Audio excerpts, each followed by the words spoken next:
Hello, xin chào tất cả các bạn nhé. Hôm nay thì mình sẽ đi thưởng thức không khí Tết của người Hơ Mông ở trên vùng cao và cũng là nơi mình sinh sống đây các bạn.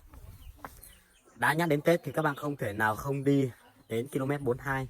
Và km 42 đó là Tết của người Mông Tờ Chùa, đa số là anh em người Mông Tờ Chùa sinh sống. Và Tết nơi đó thì có rất nhiều trò chơi dân gian và có cả người Mông Hoa. Ngoài phải là người Hoa nha, không phải người Mông Hoa mà là người Hoa và người Mông Hoa và người Mông, anh em Mông Tùa Chùa đó. Và hôm nay thì mình sẽ đưa anh em chúng ta cùng đi và cùng xem cái không khí Tết ở đó như thế nào. Hiện tại là mình đang có mặt ở km 42 rồi. Có vẻ như hôm nay là sẽ không đông người đâu các bạn. Hôm nay có vẻ như là rất ít người. Và văn hóa văn nghệ thì vẫn chưa diễn ra, thì chắc là vẫn ít người thôi. Các bạn nhìn này, xung quanh rất ít xe luôn. Bình thường thì chúng ta ở đây không có chỗ để mà đỗ xe, nhưng mà hôm nay thì ở đây thì rất là vắng. Có lẽ là bây giờ vẫn chưa vui các bạn, bây giờ vẫn chưa có đông người. Khi các bạn xuống đến đây thì ngay trước mặt các bạn đây sẽ là cổng vào của sân vận động xã Phìn Hồ. Thì chúng ta sẽ để xe ở trước mặt và chúng ta sẽ cùng tiến đi vào bên trong. Không biết là người ta để xe ở trên kia hay là như thế nào mà cũng khá là ít, khá là vắng. Và bây giờ vẫn đang có rất nhiều xe, vẫn rất nhiều khách đang bắt đầu đi vào. Đó, trên này là sân vận động, đây là cổng của sân vận động xã Phìn Hồ đấy các bạn. Rồi mình sẽ đưa các bạn chúng ta cùng đi lên, chúng ta cùng khám phá và cùng xem như thế nào nhá. Đúng như dự đoán các bạn, bây giờ vẫn chưa đông người được. Bây giờ vẫn đang rất là vắng. Có lẽ là văn nghệ ở đây vẫn chưa diễn ra. Kể cả sân khấu bây giờ vẫn chưa hoàn thành. Đó.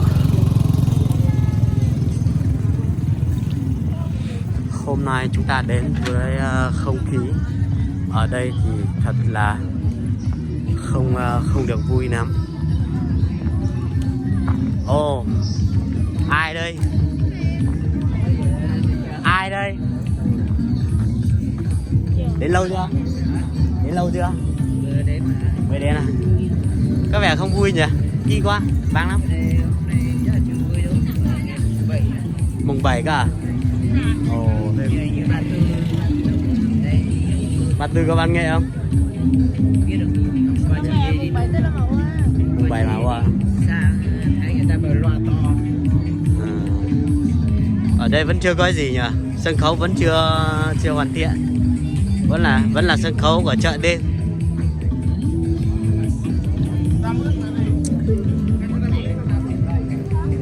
Cứ tưởng vui rồi cơ.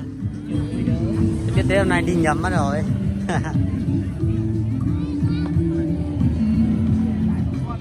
Chưa xí cả nó tỏ cuốn á. Tỏ nằm tin hay cái chùa phải chống mà nằm đi mua con giá. Chúng ta há là cho nằm cuốn cái mà. Cho à? Chẳng có tôi là tôn do à? Mua lùa là xua à?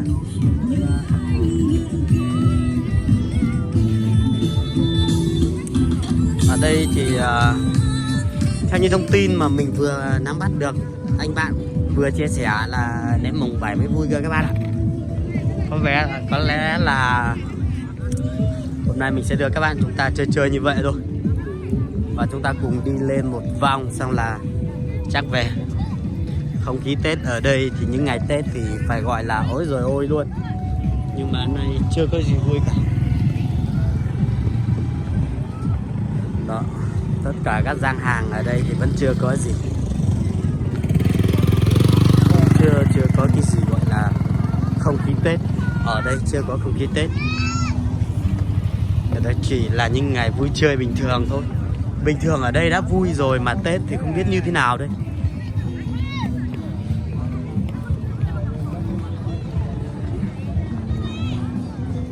Đó, những cái gian hàng ở đây này các bạn nhìn này, xung quanh đây tất cả đây là những gian hàng. Nhưng mà người ta vẫn chưa bày ra bởi vì Nay vẫn chưa là Tết, chưa có một cái gì gọi là Tết cả. Thì cũng là những anh em mà không đến đây thì xin chúc mừng các bạn. Các bạn đã có một lựa chọn đúng khi các bạn nghĩ là ở đây sẽ rất là vui.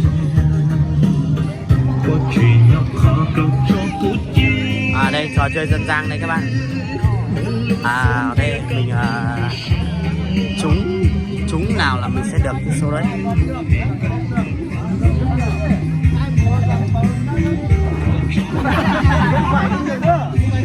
Mình sẽ bịt mắt và chặn vào.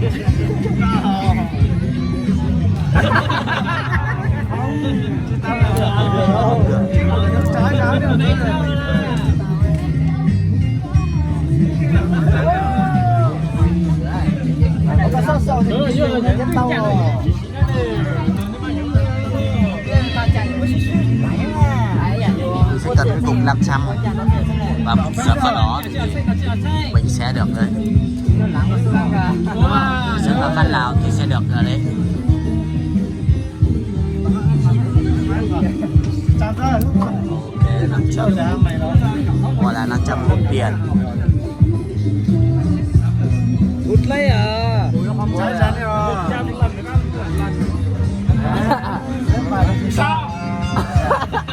Dạ xíu á chứ. Mày cắn lên tay em rồi lên tưởng mà mày có là sao?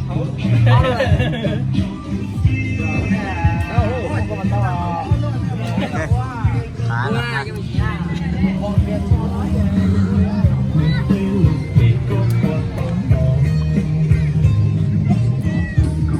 rồi mình sẽ di chuyển lên trên kia để mình lên trên cao cao kia nhá. Mình sẽ đến lên trên kia và mình sẽ nhìn xuống. Đây, tất cả những cô gái Mông và những cô gái người Hoa hay còn gọi là Xà Phang đó, họ đã chuẩn bị rất đầy đủ rồi.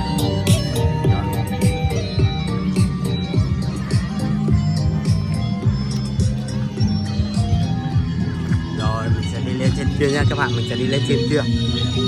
Đây, hiện tại là mình đang leo lên trên cao rồi các bạn. Mình vừa từ dưới này lên, mình vừa từ chân này lên, xong bây giờ mình đi lên đây. Mình sẽ đưa các bạn chúng ta cùng đi một vòng. Và có những đôi nam nữ rất là đẹp trai xinh gái, họ cũng đang đi chơi đây.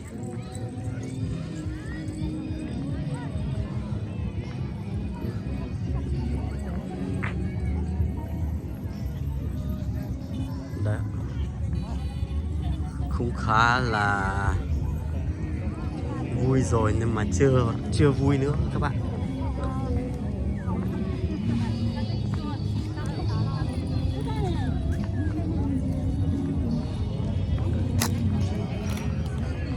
Chúng ta cùng đi một vòng xem xung quanh có cái gì vui không. Đây, có những đôi vợ chồng cũng dắt tay nhau, dìu nhau đi qua đây. Đó, các bạn nhìn thấy phía xa xa kia đang có một đôi nam nữ cũng đang rất tán tỉnh nhau đây các bạn. Đây, mình sẽ kéo ghen lại. Đó, đây vì mà ở đây thì những đôi nam nữ họ vẫn đang gọi là tán tỉnh nhau. Đây, sân chọi trâu thì họ vẫn đang đã hoàn thành, đá và đang hoàn thành. Rồi, vẫn chưa hoàn thành. Đây mình sẽ dẫn các bạn xem. Đây chính là sân để chọi trâu. Có lẽ là Tết này cũng sẽ diễn ra thôi, nhưng mà mình vẫn chưa nắng gió là bao giờ. Thì mục đích hôm nay là mình đưa các bạn ra đây là mình sẽ đưa chúng ta cùng đến với cái không khí Tết nó như thế nào, và những ngày Tết ở đây chưa diễn ra văn hóa văn nghệ thì như thế nào và ra sao. Đó, những đôi bạn trẻ nam nữ vẫn đang ra đây chơi cũng khá là đông rồi. Đó.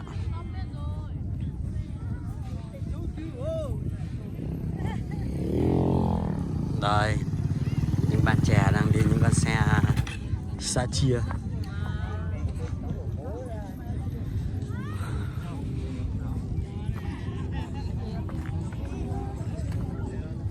Vẫn chưa có cái gì gọi là vui, chưa có văn nghệ mà Tết nó chỉ như thế thôi các bạn ạ.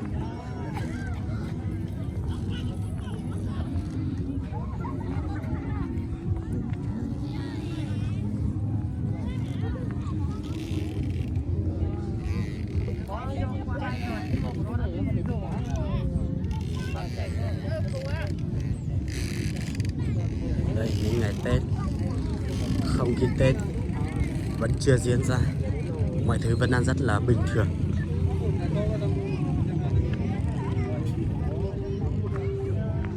Đấy, những đôi bạn trẻ nam nữ vẫn đang đi chơi, rủ nhau đi.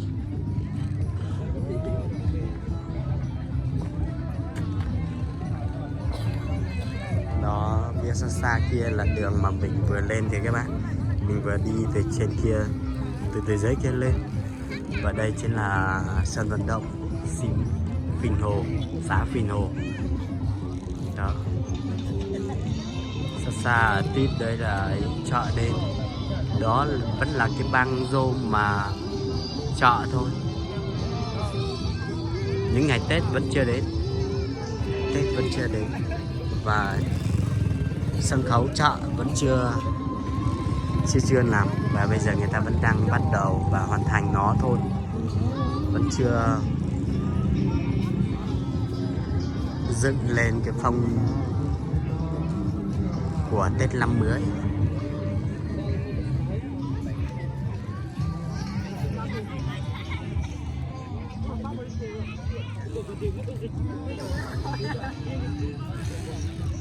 Đây các bạn là đang zoom gần lại xem như thế nào.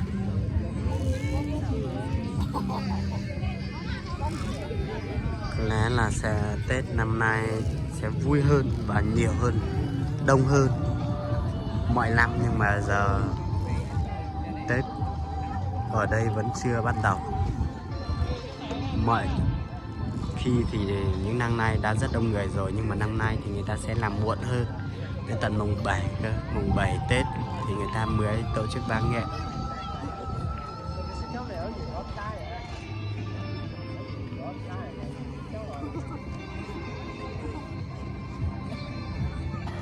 Đó, những cô chị em cũng rủ nhau đi.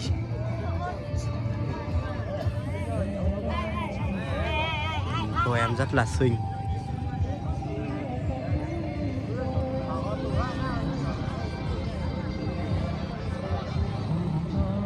Mình sẽ ghé thử vào một cái quán nào đó xem như thế nào. Quán này nhé, mình sẽ chọn quán này. Hình như là quán này nó không có phở thì phải, có không nhỉ?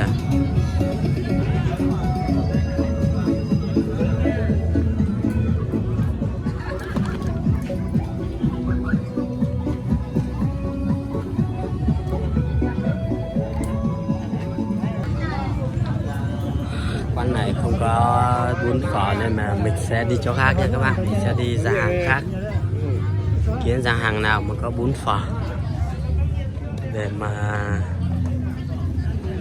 ăn thử một bát phở ở đây sẽ ra sao, như thế nào.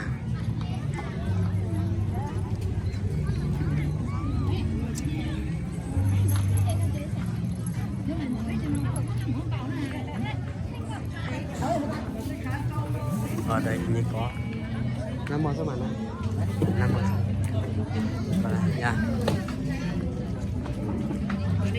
Ok, mình sẽ chọn quán này.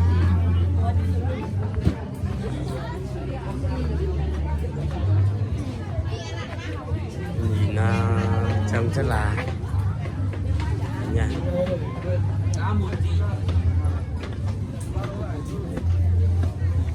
Có bún phở gì không chị? Có bún phở không? Có cái chín có quang này, cái chín mới đủ này. Bún nó xong nóng mà nha. Bún phở? Không có bún phở. Không có à? Làm mì tôm đấy. Trứng à? Mì tôm thôi à? Rau. Em là muốn ăn ấy thôi, bún phở cơ. À, cái chín không đủ đấy, các củ thì tí không nói rồi. Ừ. Tí không nói đi thế nào. Nè.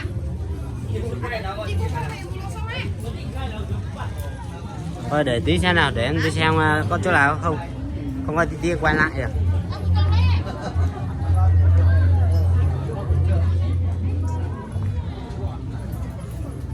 Vẫn không có các bạn, chỉ có mì tôm.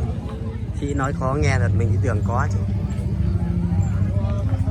Thế nhưng ở đây quán phở thì bún phở đây rất là khó. Để kiếm ra một cái quán phở thì ở đây là ấy quán cơm. Cũng chỉ ăn vặt thôi, chưa có bún phở gì cả. Chắc để mà kiếm phở thì chắc hơi khó ở đây.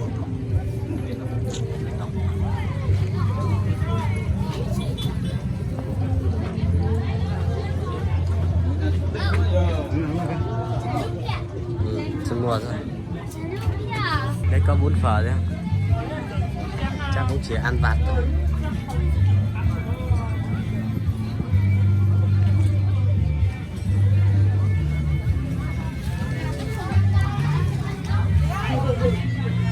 Wow. Ở đây chắc có bún phở đây.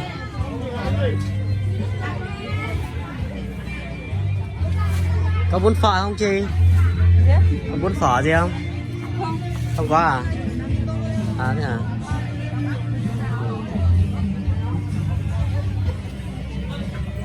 Không có nhá mọi người.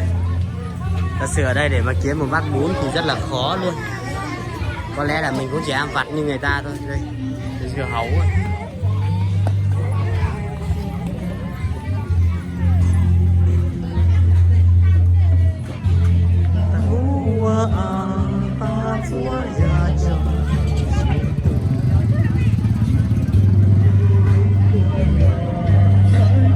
Không có bún phở gì cả. Vui à. Hay quá, chào ra. Chào anh nha. Chào nhá. Long bia à? Tôi đi kiếm món phở nhưng mà khó quá, hình như là ở đây không có phở. Phải xuống bên đường to phải không? Uống đi để còn ông nữa để kiếm. Ok đấy, để kiếm bát phở cho ông đó. Chở cả ông đi theo mà. Đang kiếm bát phở cho ông. Chơi đi, tí nữa sang cho.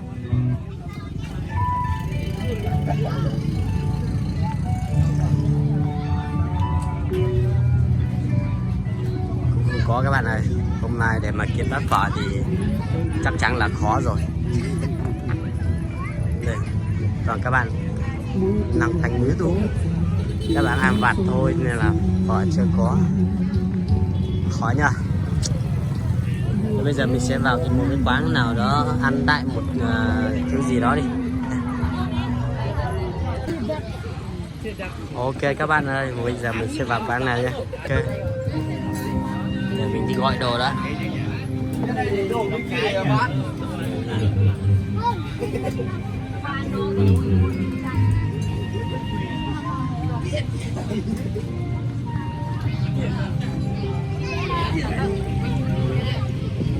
Chị cho mấy quả trứng à? Trứng lộn.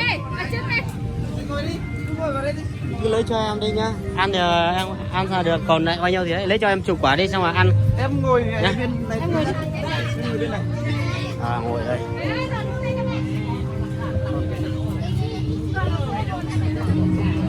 Sẽ ăn trứng với là đấy nhỉ.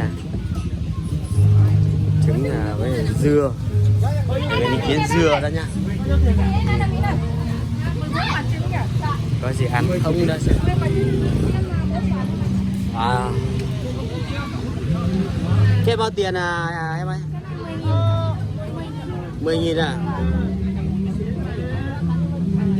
Khoai này cũng thế à? Cái này 5.000 thôi. 5.000. Không mà cho nào. Cho em xem nào.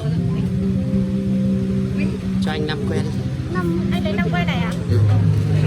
Có hấp này không chú? Hấp lại. Cứ hấp cho chú để cho nóng đi nhá. Mang đây, em ăn.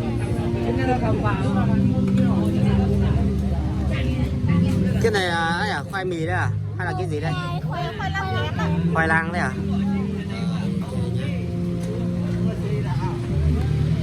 Cái này là cái gì đây? Cái này là dồi sụn. Dồi sụn ạ. Dồi sụn mà. Bao tiền một cái?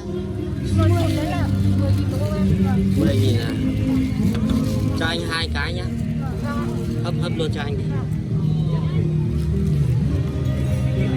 Xúc xích thì thôi nha các bạn. Xúc xích thì thôi. Rồi ok nha.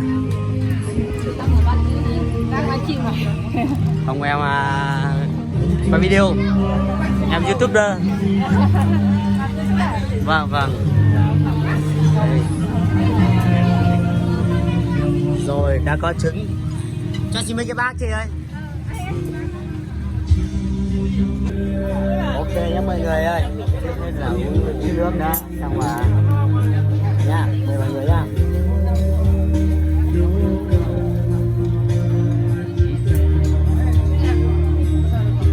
Cái nói cái này hiện tại.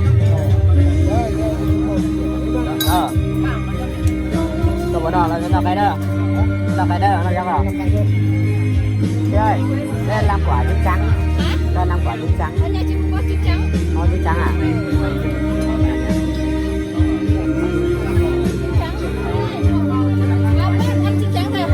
Vâng vâng. Vâng vâng. 5 quả à?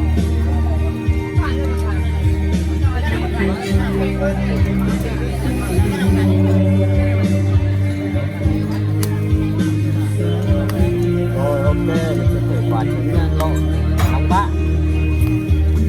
Wow.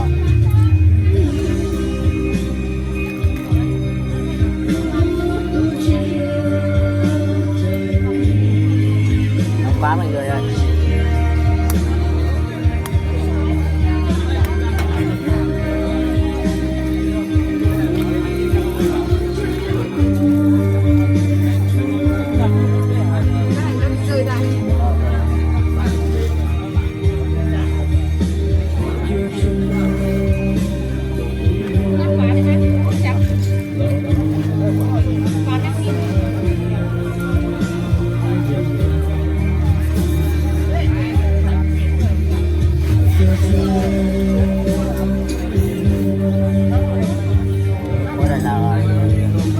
Gọi món này các bạn ơi. 2 cái.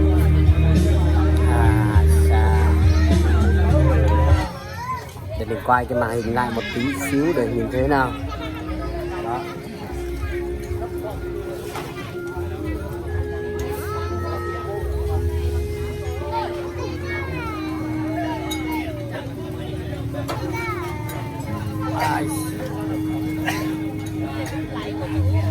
Phải buồn ngủ một tí xíu các bạn.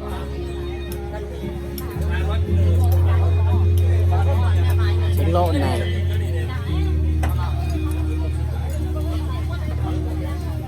Để ăn trứng lộn thì chúng ta cầm gừng này.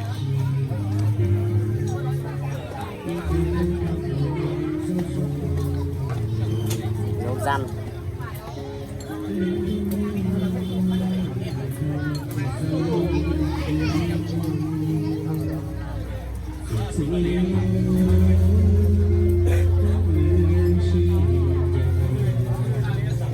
Trộn với nhau.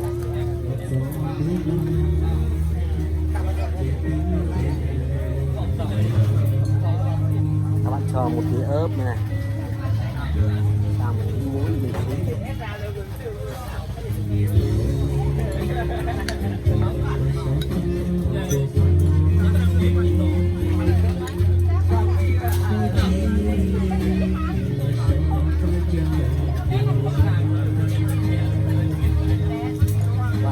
ok, mời cả nhà nhá.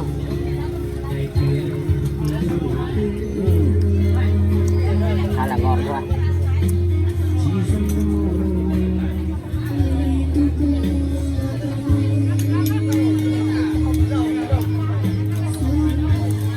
Cả nhà đó.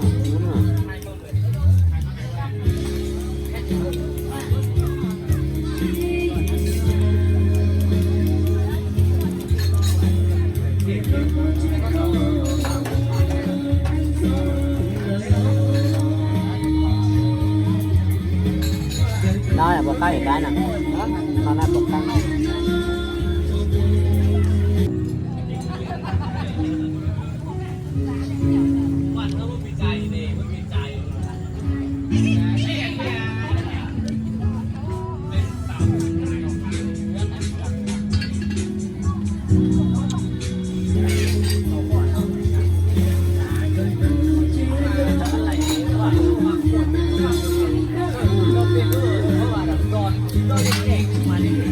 Khá là ngon các bạn ạ. Rồi chấm với tương ớt, có chấm cháo thì có lẽ sẽ ngon hơn.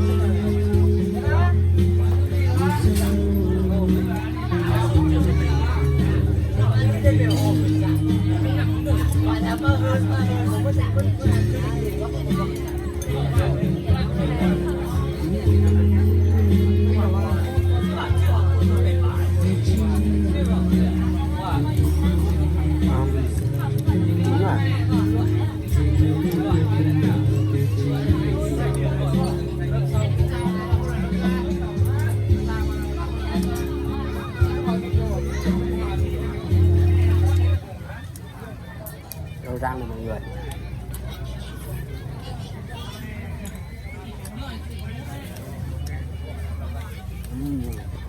Khá là tuyệt vời.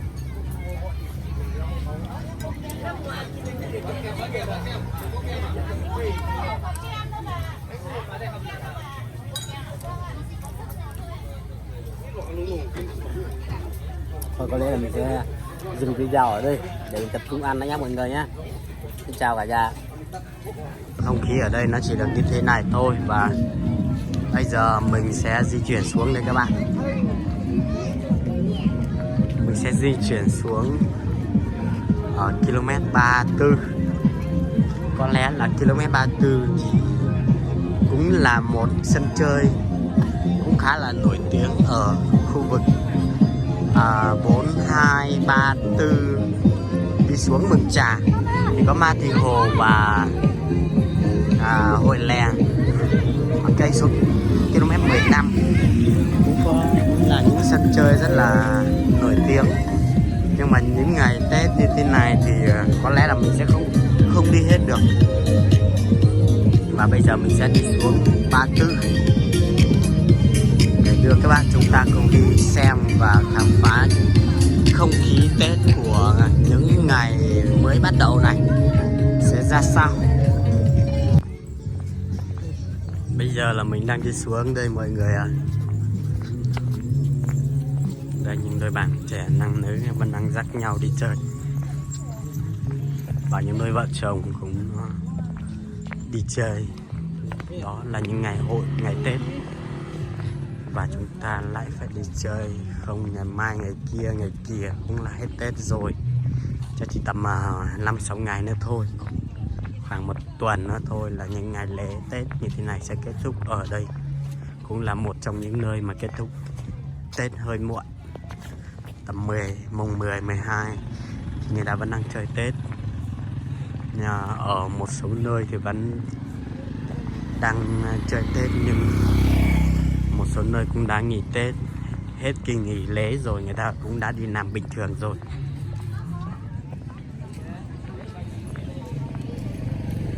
Như vậy là mình đã ra khỏi cổng sân vận động xã Si Ba Phình. Đâu? Xã Phình Hồ. Xã Phình Hồ. Thật sự mình vẫn chưa quen với cái tên gọi như vậy. Các bạn hãy theo chân mình và chúng ta cùng xuống km 34 xem ở đó có những gì thú vị và có gì vui không nhá. Các bạn hãy theo dõi mình ở video sau. Video sau sẽ là video mình xuống km 34. Xin chào và hẹn gặp lại các bạn.